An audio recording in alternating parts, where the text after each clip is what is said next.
नमस्कार दोस्तों, कैसे हैं आप लोग। आशा करता हूं कि सब लोग घर पे अपने कुशल मंगल से होंगे। आज हम लोग जिस टॉपिक का अध्ययन करने जा रहे हैं वह कई परीक्षाओं में उपयोगी है, चाहे वह डीएलएड हो, बीएड हो, नेट हो, पीजीटी प्रवक्ता हो या कोई भी कम्पिटिटिव एग्ज़ाम हो। उसमें ये सब या इस टॉपिक से प्रश्न पूछे जाते हैं। आज हम लोग ऑपरेशन ब्लैक बोर्ड के बारे में अध्ययन करेंगे, जो डीएलएड सेकेंड सेमेस्टर के सेकेंड पेपर में प्रारंभिक शिक्षा के नवीन प्रयास में भी डीएलएड के विद्यार्थियों को पढ़ना है, प्रशिक्षुओं को पढ़ना है। तो आइए इसकी हम चर्चा थोड़ी सी कर लेते हैं कि ऑपरेशन ब्लैक बोर्ड कब आया और क्यों आया। तो सर्वप्रथम यह जान लेते हैं कि ऑपरेशन ब्लैक बोर्ड की संकल्पना राष्ट्रीय शिक्षा नीति 1986 में ही कर दी गई थी और उस समय पंचवर्षीय योजना 7वीं थी, जो 1985 से 1990 तक चली थी। अब अगर हम इसके उद्देश्यों की बात करें तो यह क्यों लाया गया, क्योंकि प्राथमिक स्कूलों में अपर्याप्त संसाधन होने के नाते प्राथमिक शिक्षा की शैक्षिक गुणवत्ता में सुधार करने के लिए ऑपरेशन ब्लैक बोर्ड की संकल्पना लाई गई। और इसका जो मुख्य उद्देश्य है, यहाँ देखिए कि मुख्य उद्देश्यों में जो चीज़ें हैं वह केवल न्यूनतम सुविधाओं की बात की जाती है। न्यूनतम सुविधाएं जो कम से कम हर व्यक्ति को मिले, हर बालक को मिले, चाहे वह शैक्षिक उपकरण हो, चाहे वह पाठ्य सामग्री हो, चाहे वह खेल की सामग्री हो या अन्य कोई शैक्षिक संसाधन जो उसके शैक्षिक गुणवत्ता में सुधार करे। अब हम देखते हैं कि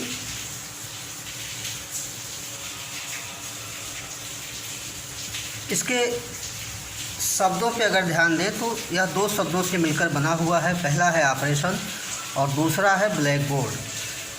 तो ऑपरेशन का जो शाब्दिक अर्थ है वह है युद्ध स्तर पर अभियान चलाकर किसी कार्य को शीघ्रतम रूप से करना, अर्थात कोई योजना बनाकर किसी कार्य को किया जाए तो वह सफल होता है और अच्छा होता है।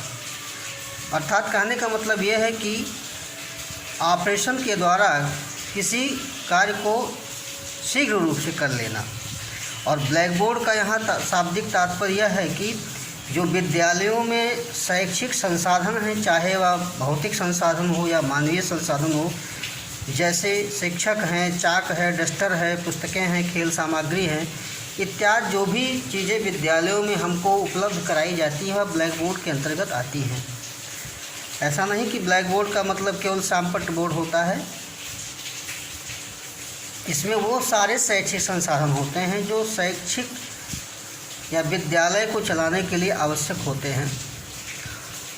अब हम इसमें जो कुछ प्रावधान किए गए थे ऑपरेशन ब्लैक बोर्ड में, उसके बारे में चर्चा कर लेते हैं कि क्या क्या इसमें प्रावधान किए गए, कौन कौन सी बातें थीं जो ऑपरेशन ब्लैक बोर्ड को प्रभावशील बनाने में सहयोगी रहीं और कौन कौन से इसमें आइटम्स शामिल थे। जैसे अगर हम इसके प्रमुख बातों को देखें, इसमें जो प्रमुख प्रावधान थे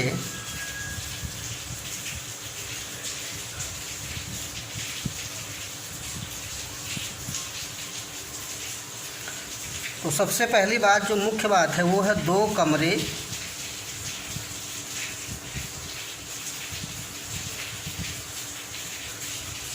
और 1 बरामदा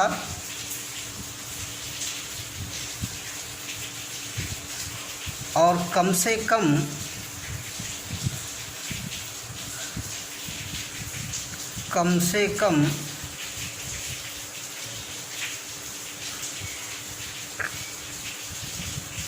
2 अध्यापक,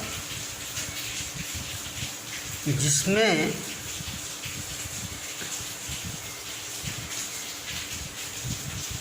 यथासंभव एक महिला शिक्षिका होगी।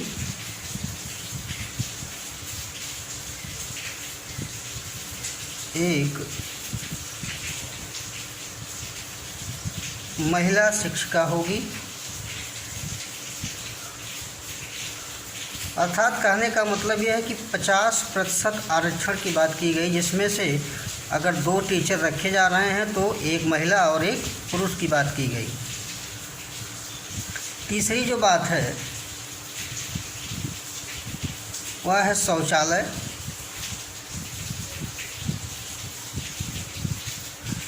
शौचालय या प्रसाधन यह भी अलग अलग होने चाहिए। बालक बालिकाओं के लिए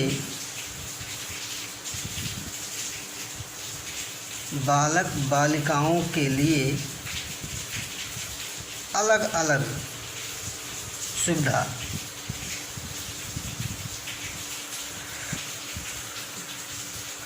इसके अलावा पुस्तकालय,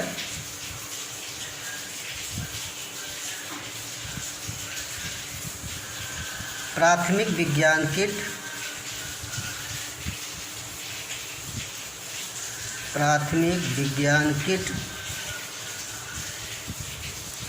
अगला श्यामपट्ट,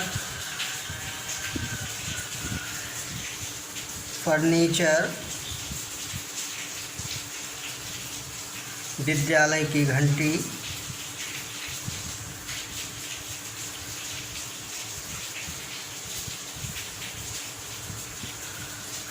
2-in-1 ऑडियो उपकरण,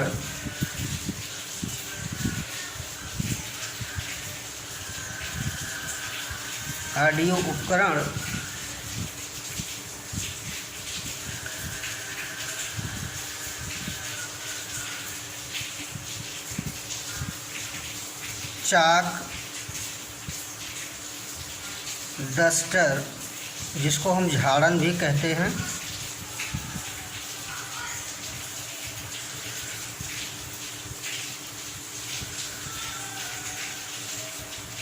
वाद्य यंत्रों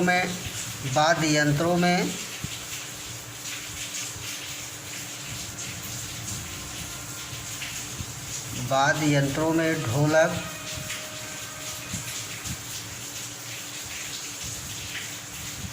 मजीरा,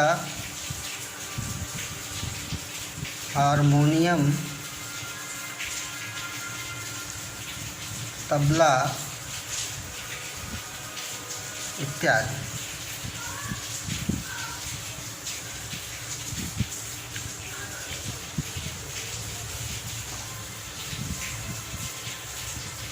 तो इस प्रकार से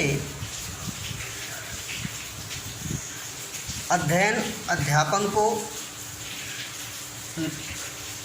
के लिए जो अगला पॉइंट है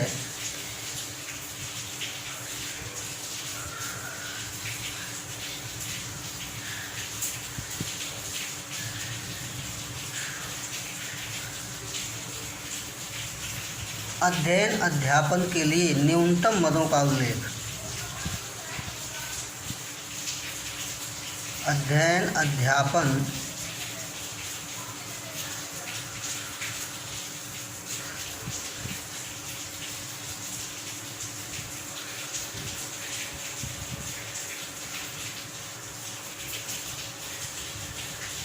के लिए न्यूनतम मदों का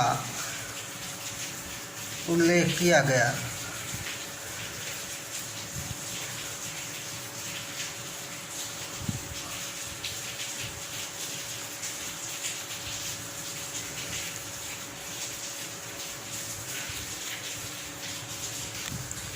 इतने सारे प्रावधानों को देखने के बाद कुछ मुख्य बातें जो 1992 में सुधार किए गए,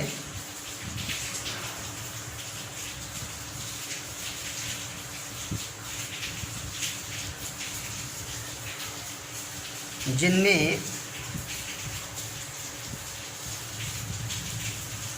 वर्तमान में चल रहे ऑपरेशन ब्लैक बोर्ड को सभी विद्यालयों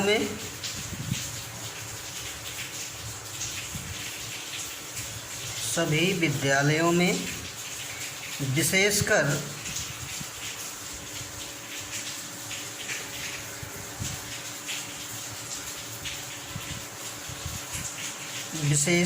SC/ST अनुसूचित जात और अनुसूचित जनजाति के क्षेत्रों में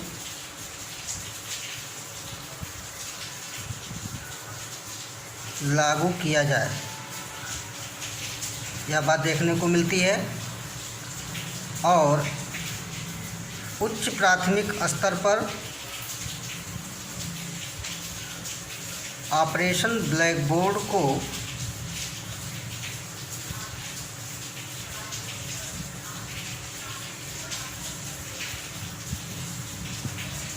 लागू किया गया।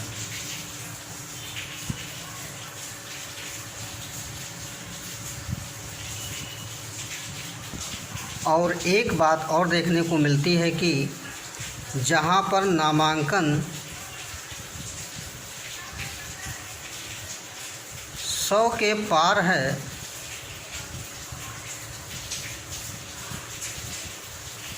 वहाँ पर कमरों की संख्या 3 व अध्यापकों की संख्या 3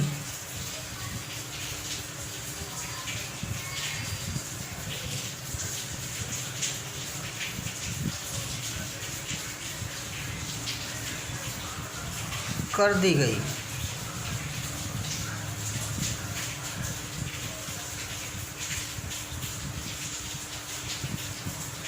अब हम इसके विशेषताओं का बिंदुवार चर्चा कर लेते हैं। ये तो इसके प्रावधान थे कि ऑपरेशन ब्लैक बोर्ड में कौन कौन सी बातें शामिल की गई। तो आइए देखते हैं। सबसे पहला बिंदु जो मिलता है वह है विद्यालयों को आकर्षक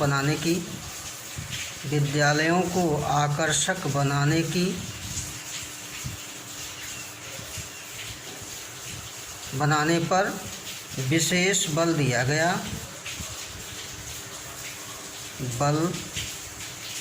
गया। दूसरा है अध्ययन अध्यापन प्रक्रिया के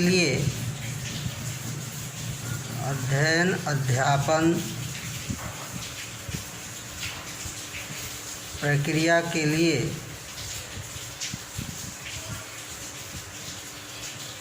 न्यूनतम मदों का उल्लेख किया गया।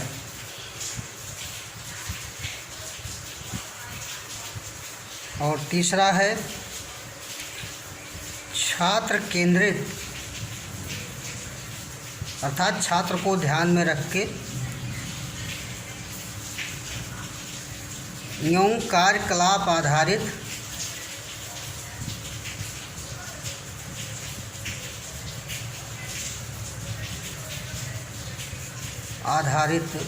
शिक्षण के माध्यम से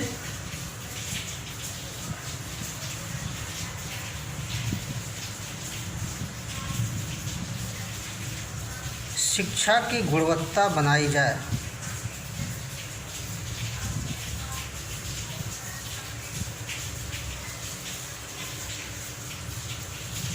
अर्थात छात्र को ध्यान में रख करके जो भी कार्यकलाप कराए जाएं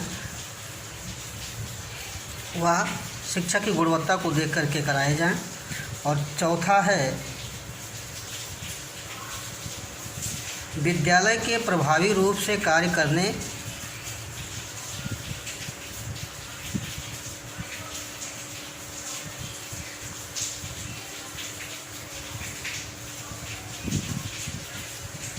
के लिए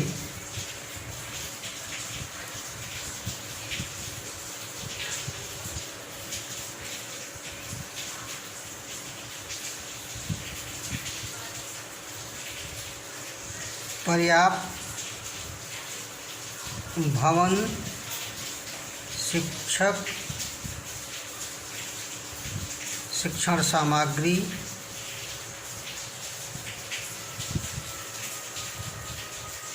आदि सुविधाओं का स्पष्ट उल्लेख किया गया।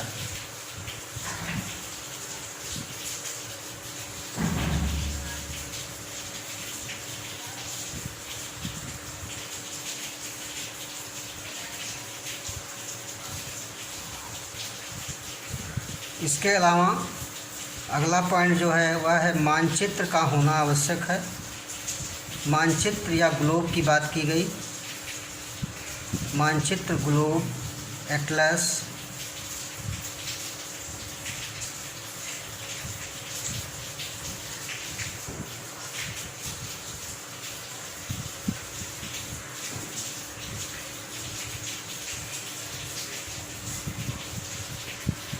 आज के लिए बस इतना ही।